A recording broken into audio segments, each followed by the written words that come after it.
Welcome back to Brad's Car Mods. I'm Brad. In the last video, part one of the series, we dug down far enough. The goal was to take everything off the engine that we don't need and we're going to replace everything, but we discovered some corrosion inside the intake side of the valves. So I made a couple phone calls. That's kind of where we left the video. It wasn't meant to be a cliffhanger, but we just got to a point where I didn't really know if we should move on or not. So I actually called the importer down in Houston and asked him what's going on, and he said that these engines sit, once they get pulled out of the car, they end up sitting for 6 months to a year before they finally get imported into the States. And so because of that, they're sitting without oil, they get drained of all fluids and such. And so there is a little bit of corrosion that happens. He said, just hit it with some WD-40, squirt some in the pistons there, squirt some in where the valves are at, and I'm gonna go one step further. I've got kind of a little nylon toothbrush over there. We're gonna clean some of the valves up inside there and get an air hose out and blow some stuff out. I did squirt some WD-40 in everywhere and it's turning nice and smooth. He also said, do a compression test once we get that done. And as long as compression is good, he's not worried at all. I'm actually not worried. I do want to do a compression test. I don't know that I need to do it right this second. After talking with him, I also called K-Power Industries and told them what's going on, because when I talked to them before, they had said they use some of these imported motors as well. They've never had an issue. They have seen this corrosion before. They just fill it with oil and go, and it's not a big deal. So they trusted what he said. I'm trusting what he said. So I'm gonna go ahead and just go with it. And we're in part two, the goal is to take the oil pan off. That was gonna be in part one. And just continue inspecting and cleaning things. And then we'll start putting some of the new parts on. Let's do it. If you haven't checked out the website yet, bradscarmods.com, go check out the new merchandise. There's some new shirts and new design. Turn around, Sam. Check out the new hoodie. We got a black t-shirt, a long sleeve t-shirt, new hat. Go check it out. All right, Sam and I went through and cleaned up the valves the best we could and sprayed out with some air and stuff and just some WD-40 in there like they recommended. I think we're just gonna go. I am definitely curious. Leave some comments if you know more about this than I do. And like I said from the beginning, I am definitely not an engine builder of any kind. It does seem like it's very superficial corrosion because you can just wipe your finger and most of it just comes off on your finger. So I genuinely don't think it's going to be a big deal.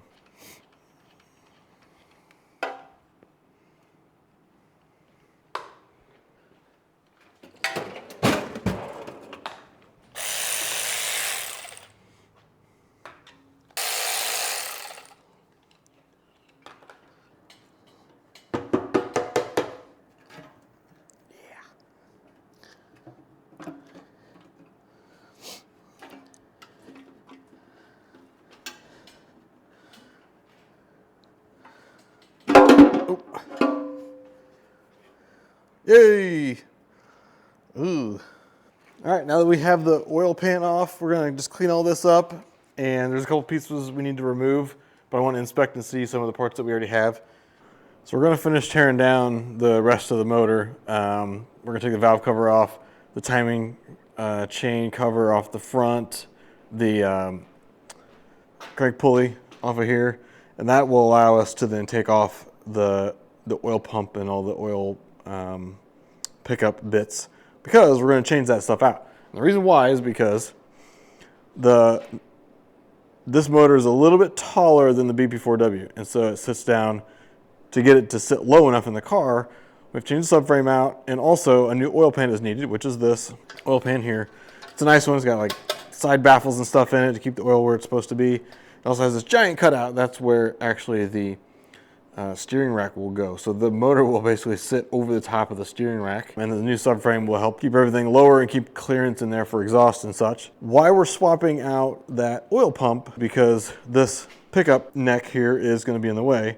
So we'll take this one apart. This is out of an RSX Type S. We'll take this apart and then we'll put this part from K-Power on, and then we'll use this pickup tube to go across from here into here. And that will allow us the clearance because of the little bend in the oil pan there. And then we'll put this baffle back on. Windage tray is what it's called. and then put everything back together.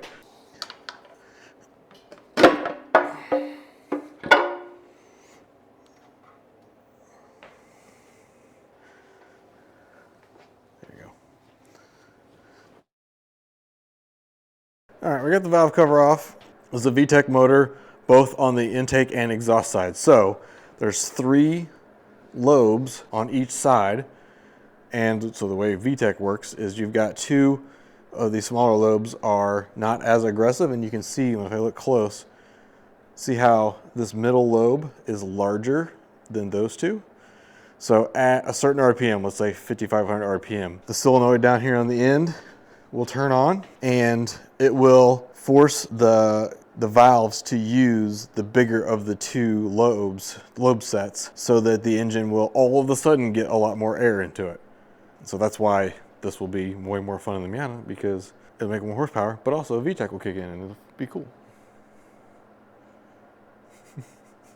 The benefit of VTEC is that you get better gas mileage and whatnot, like at the lower RPM, but then when you're really like in the throttle, you get all the performance out of it. So that's VTEC in a nutshell. We do not have to take all this apart. I'm not changing the cams at this time. I'm not changing the cams, but we do need to take off this bolt, that bolt, this cover.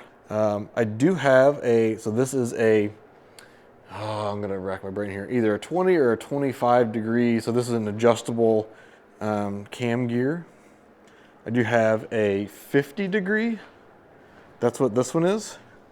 So this will allow for even more timing adjustments, and that's what, when we go to tune it, it'll just make it, we'll get more horsepower out of this because we'll be able to adjust the timing even more. All right, let's take more apart.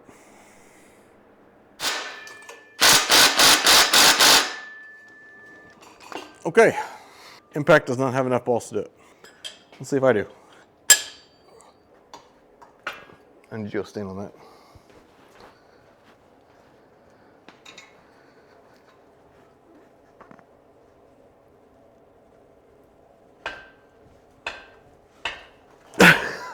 Holy crap.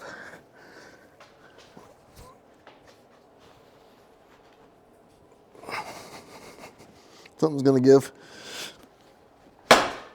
Ooh, I got it. Woo! I'm about 200 pounds, plus that much leverage. We got it. This will just come off, see?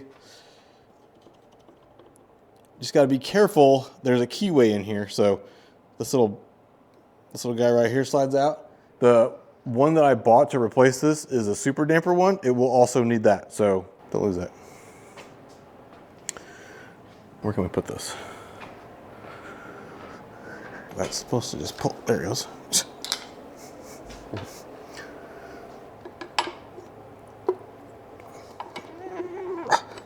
Oh, there's a bolt right there.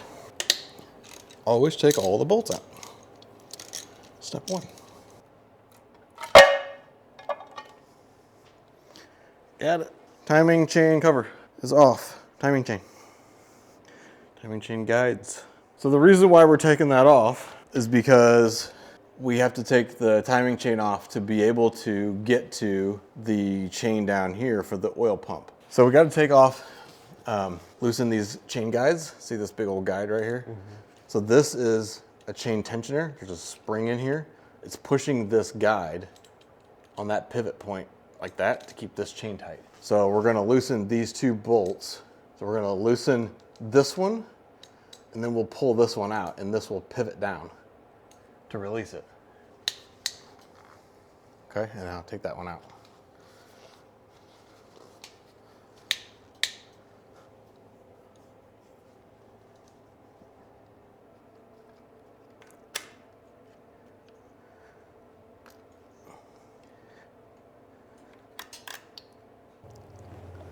Perfect. All right, let's keep these 2 bolts. What did I just do with that one? Oh, right here. Let's keep these 2 in like that. Yep.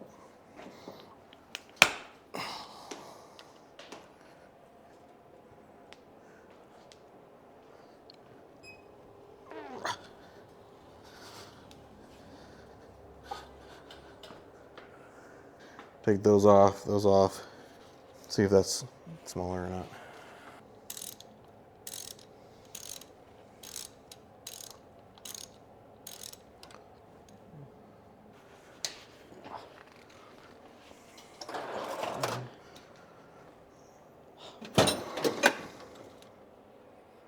Get it?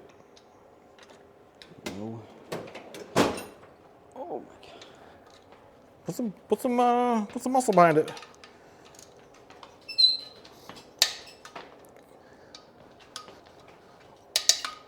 All right, come here and grab that chain and just lift up on it a little bit. There we go. Booyah! Take this chain off. Yeah. Slide this whole thing off. Hey, success! Check it out. You can see.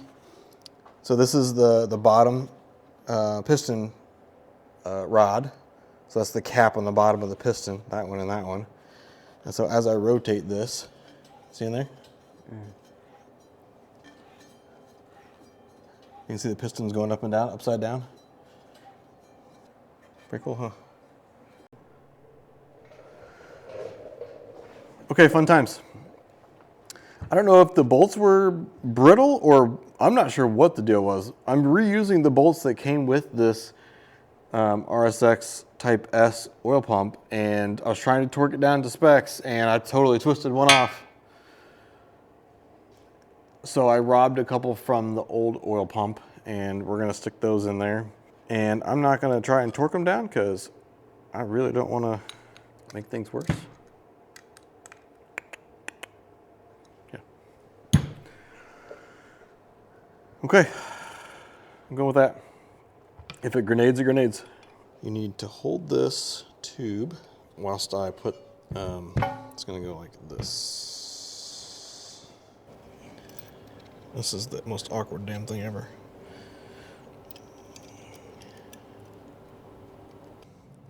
I'm not sure who's doing a worse job, me or you. Grab that key and I'll hold it. You start twisting it. Try to get it snugged. It's assembled. Even though I broke a damn screw. I can't believe I did that. I cannot believe I did that.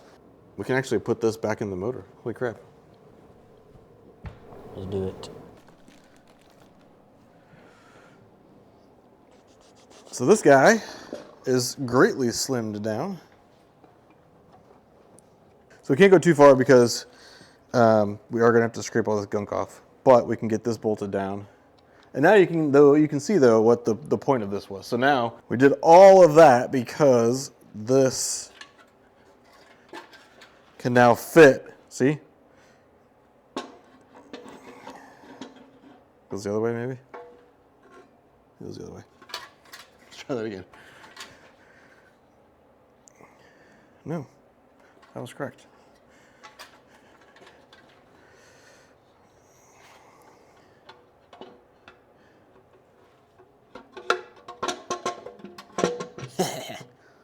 So once the motor gets flipped, obviously, the steering rack goes right through here, which is insane to me, but that's how this motor gets nice and low in the car. That's cool. So that one goes there. So before we get too crazy though, we gotta put that chain back on. So they gave us a new chain. We'll go with the new chain. Hey, just like that. Very good progress. That's so fun, exciting. Okay, that long bolt, and then this bolt goes here. I forgot about this guy. Ah, we got one step ahead. People are screaming at me in the comments, I guarantee you. I think it goes this way. Hang on. Oh. Hey. Take that, comment section. We're good. Okay, so this is not much. So if this one even remotely feels like it's not going to work, if I screw up these threads in the bottom of this block, we're kind of screwed, so.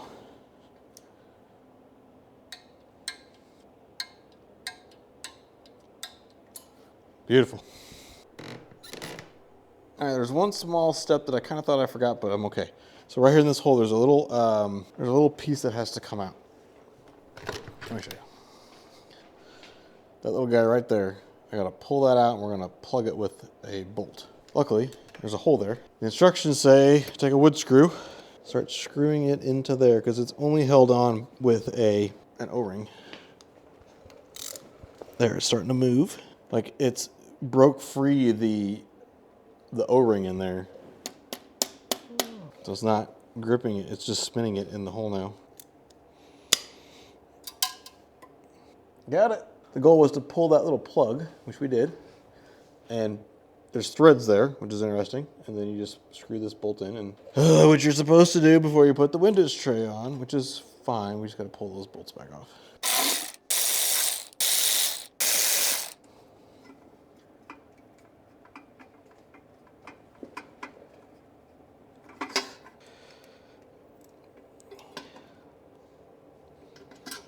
All right, next step in this process, we need to swap out this variable timing cam gear that only goes to 25 degrees with one that goes to 50 degrees, which will allow us a little more flexibility in the engine timing when we go to do the tuning. So to do that, we got to break this bolt loose. I'm going to use an impact to break it loose. You use a big old wrench to go on the cam here.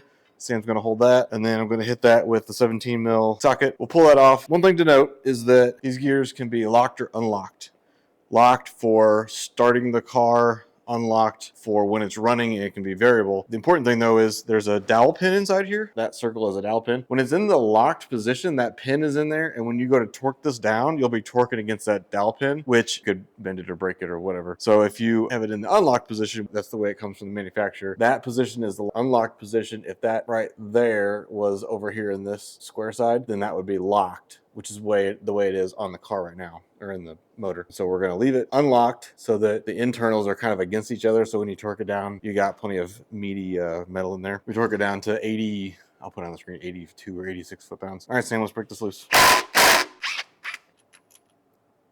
Don't use an impact to put this on. Use an actual torque wrench. That comes off. There's a pin right there that this will align to. That's it. Yep. Nice. Dude, that's done. Now we can lock it. Now that we have it on, we can go ahead and there, it's locked. So that means when we go to put the timing chain on, we won't be fighting with that kind of going back and forth. So now what I want to do is, there's something on the bottom I need to take a look at. First of all, we didn't put in this little tensioner over here. So this chain's kind of floppy. We got to fix that real quick. And then there's a bolt on the bottom that I want to take back out and put some sealant on. All right, so I wasn't going to record this, but I'm going to. I decided I'm going to because, as I said from the beginning, I'm not a professional mechanic in any way.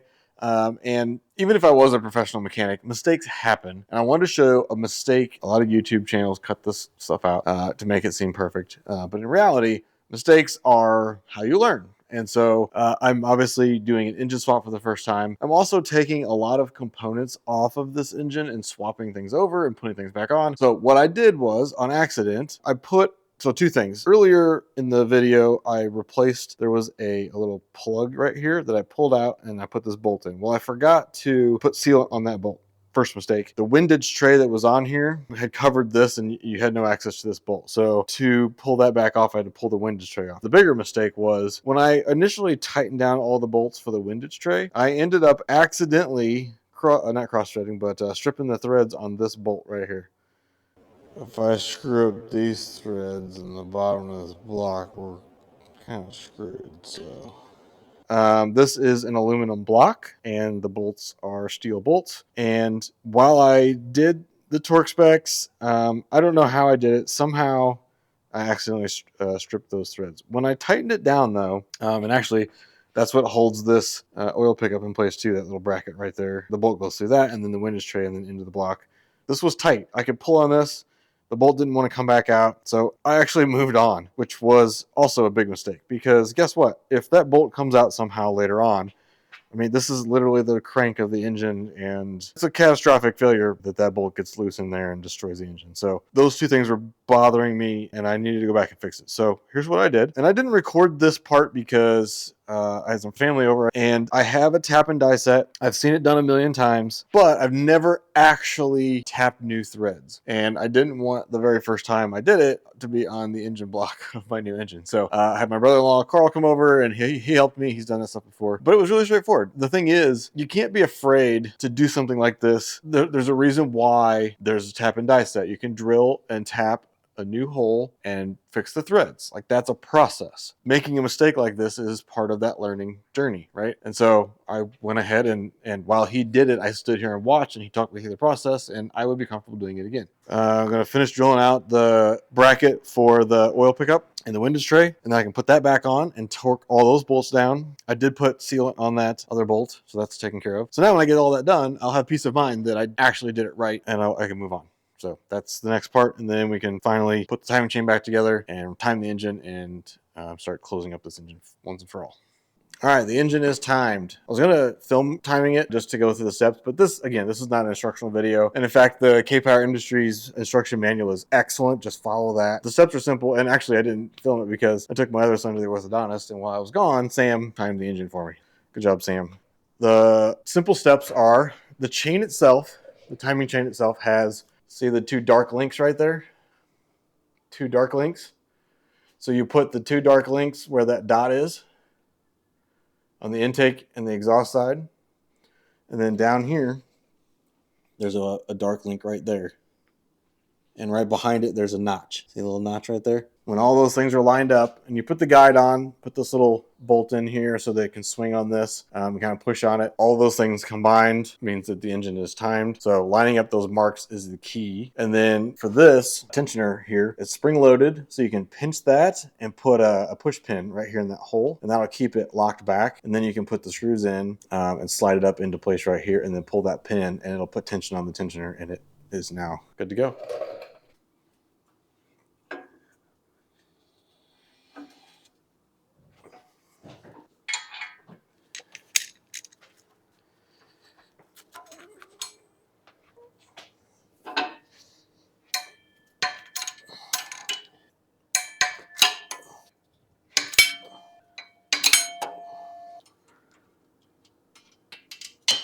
You lost. All right.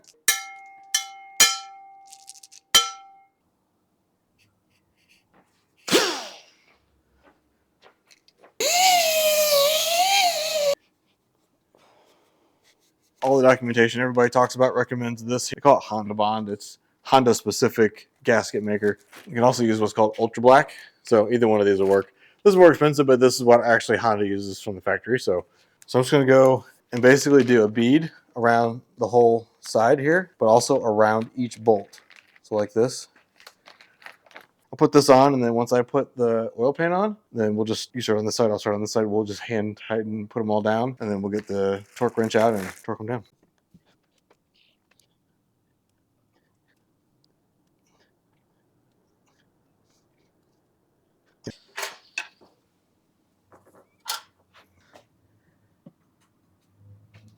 Do that corner, and then I'll do this corner. Why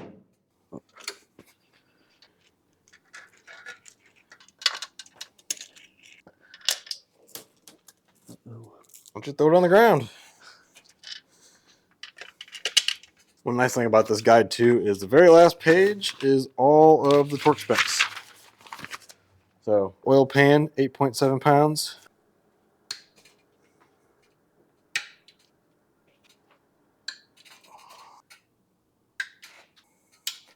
This is really nice. Too bad Dude. no one's ever going to see it. Right. Oil pan's on. I've already cleaned up the surfaces on the timing cover. They're nice and shiny now. There's a rubber O-ring that goes right here, and it's a little on the brittle side. When you're doing a teardown like this, it's always good to just replace those seals. It's cheap. It was like $9 for this pack. New seal, new crank seal that goes in here to replace that. Make sure that's nice and rubbery. That'll seal a lot better. I'm just gonna go take this out in the driveway and spray this down real good with parts cleaner, just to make sure there's no little bits of RTV and stuff off that from me scraping it. This is good to go. And then put that on. All right, you can see the difference between these O-rings. One is, this is the old one. It's a little on the brittle side, and it's also smushed flat because it was, you know, this cover gets pushed flat against the front of the engine. So this one is nice and round and very rubbery and flexible. I'll put that on in a second. Just a little bit of oil around there, and it goes in only one way. And then we'll put that on.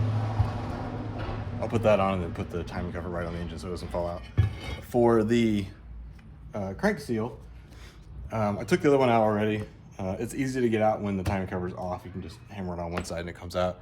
Otherwise, a little trick is you can drill a screw through the flat part of the gasket and then pull on that screw to pull it out. And it'll just drill through that side. This is the side facing outward. So to put it back in, and same with the this O-ring, I'll just use a little bit of oil and kind of slather up the inside of this and the outside of this. Makes it hard to grip. So I'll just kind of get it roughly started. And then, so to make it nice and even, you just need a large socket, or I'm just going to use this that I used for the crank pulley.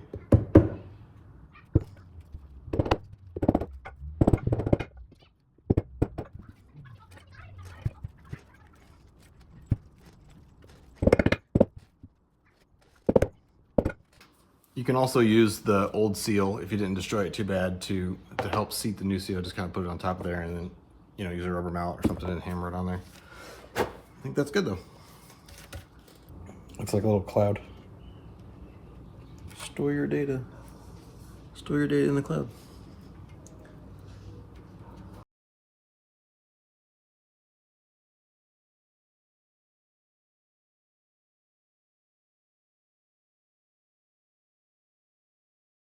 All right, so I put in all of the bolts that go all over here. The only two that are special are these two down here. They've got like a longer non-threaded collar on them. So those are like, I won't say locating pins, but you know, they go down there. The only other bolt that's unique is this guy. It looks like that. It's actually what holds in this RBB solenoid that goes in right here. So we'll put that in. Just slides in like that. And snaps in place, and then this, it's got some rubber seals in there to hold it in, or just keep it from leaking. So those just need a little bit of oil on them. All right, simple as that. Now I will go and torque all these down. Torque specs are timing chain case, 8.7 foot-pounds again. So I will use my teeny tiny torque wrench. What is 8.7 foot-pounds in inch-pounds? 8.7 foot-pounds force is about 104.4 inch-pounds force. There's 104.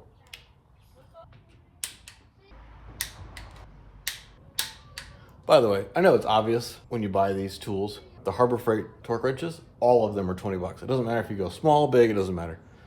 They will get you by, but on the delicate stuff like this, where it's very low foot-pounds or inch-pounds, going with a better brand makes all the difference. This is like $35 or $40, this Lexavon brand. The click on this is so much more distinct, and that was a problem I had, I think, with the Harbor Freight one, is the click just wasn't very clicky, and so it was hard to know when you actually reach the torque spec. So I'm doing engine stuff. I think it's worth getting the proper torque wrench. Just my opinion.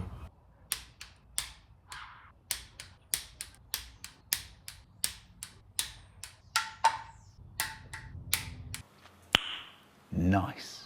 All right, that is the timing cover done. All right, I need to get the crank pulley put back on. This is the original factory crank pulley. It's just a chunk of metal, really. Whenever I swapped out the oil pump, though, for the RSX Type S oil pump, what I lost is, in the original oil pump, there's two balance shafts in there that kind of counterbalance. This is a vibrate-y kind of engine. It's a vibration-heavy engine. So those balance shafts help smooth things out. But I removed those, and so to kind of add back in some dampening, I went with this ATI super damper. and it should just help smooth out the revs of the engine. So that's going to go on today. To do that though, this actually just will slide on. This is a press fit. So this tolerance in here there's no splines in there, you can see. And it still has a little key, but it's a much tighter fit and you can't just slide it on there and put a bolt in. Instead, you got to use a kit. So what I had to do is, none of these kits come with the correct size threads for the nose of the crank and the threads to use this harmonic balancer installation kit is what this is. And it takes this big disc looking thing that has a flat surface on it with some slots in there. You put that on the front of that and you use the screws to kind of pull it in. But all the ones that are in the kit, see, this is similar to this one, but the thread pitch and size is not the right size. So I had to order this from somebody who makes these. I'll put a link in the description where I got it. I forget the brand that made it, but there's a guy that makes them, and then there's a company that makes them. I ended up going with the company for some reason. But anyway, the way this works is this side has a K on it. So you thread this in here like this. Okay, so that goes on. And then the fluid damper goes on, and then this contraption here, it's threaded on the inside. And so that actually will thread onto this with everything else in between, and then you run this giant nut thing down and push it all together. So we're gonna do that. Oh, and key to all of this, by the way, is this disc thing. It's flat on one side, of course, so that it pushes flat and even against all of that surface, but this has a bearing in here. So as you're tightening this down, right, it just presses nice and flat on there. So let's do that. Okay, we'll put this guy on, put the key in.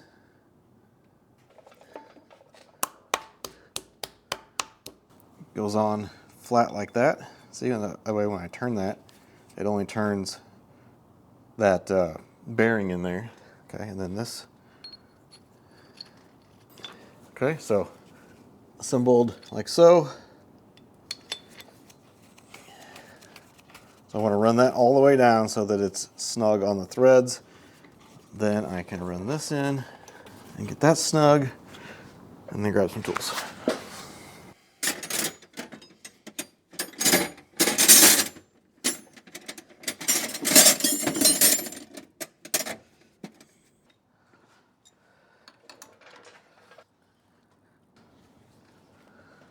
And then, as simple as that, it's pushing, I should say, this harmonic balancer in nice and evenly. Now, none of this was freaking cheap, of course. This harmonic balancer was like $380 or something like that. Then I had to buy that double-ended threaded adapter piece that was like $60. This kit, I think, was like $80. It's kind of expensive, but the nice thing is this kit, it's an investment. I can reuse this on other projects later on. So that's part of it, you know, is, I know this is not the time to talk about cost, but the cost of this project goes up and up and up when you decide to do these kind of things. This is not a necessary piece. The engine will have more vibrations without it. That's just a fact. So to get the car back to the Miata that it was with the old engine in it, the BP4 was a pretty smooth engine. You don't have to go super tight on this, but when it bottoms out, that's it.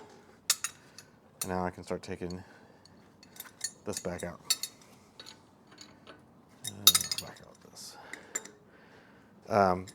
This is one of those, while you're at this stage, you're replacing the entire engine. You have to change out some of these accessories to American versions, the US market versions, because it's a Japanese version of engine. Changing out the oil pan. It's one of those, while you're in there, go and do these things. That's the cost that really adds up this whole project. The engine itself was $900 plus shipping. So like 1,100 bucks, I think, total. I'm not going to get into at this point how much the total cost of the build was. I may do a thing at the end, but the adapters, the new flywheel, the new clutch, just all the things. Wiring, all that stuff adds up and adds up.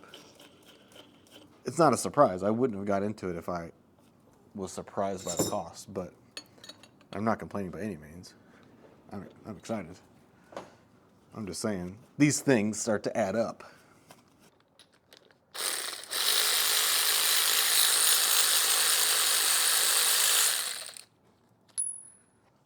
Bam, it's on there.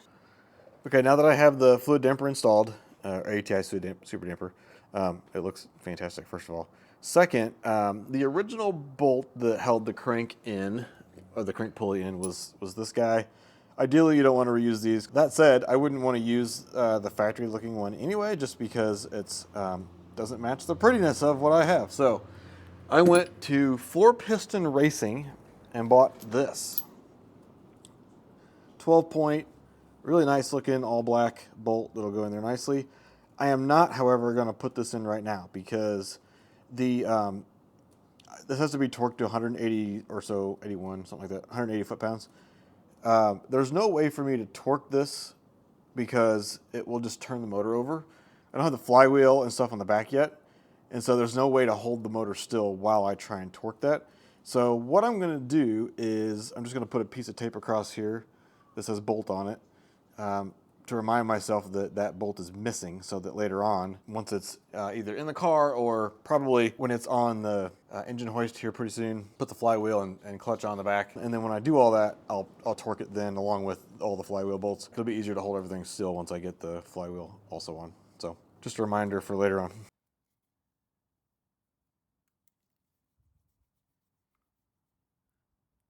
Don't let me forget.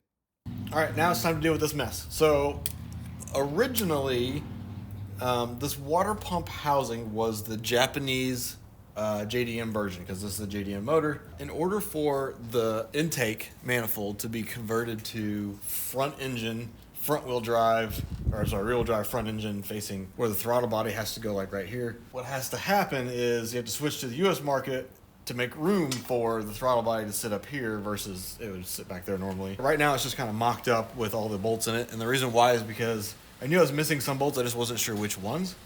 And why is because the back side of this housing is thick back here, and when you take all these bolts off to try to reuse them, there's not an equivalent bolt for all of the replacements. So I had to order a couple of bolts, no big deal.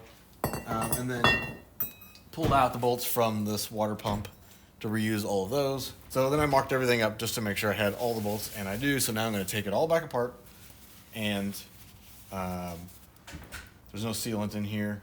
I got to put a gasket on here, put the actual water pump on. So I'll take it all apart, put sealant where I need sealant, and then put the bolts back in and Loctite multiples of these bolts using just some blue 242 Loctite. Again, this engine is, Honda's in general have a lot more vibrations in them. And so using Loctite on these bolts will just give me some peace of mind. The blue Loctite, of course, if you don't know, red is permanent, blue is will keep the bolts from vibrating out, but still be able to remove them later if you need to. So obviously if I need to replace the alternator or whatever, I'll be able to take the bolts back out with blue Loctite.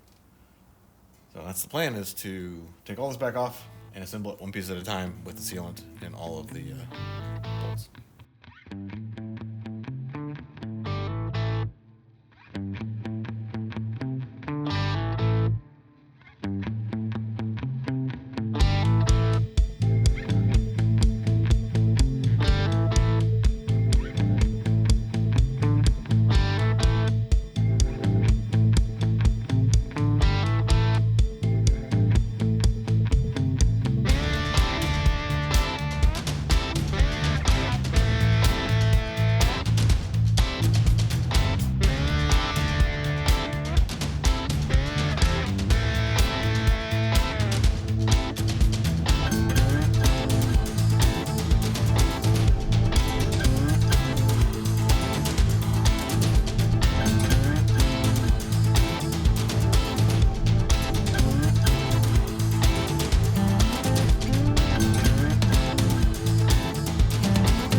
right, that is it for this video. We've got the K24 reassembled. ATI fluid damper, all the engine accessories now replaced to fit with the intake manifold that we're gonna buy. I haven't got that installed yet, but that can be put on when it's in the car, no big deal. New oil pan to fit with the engine bay of the Miata.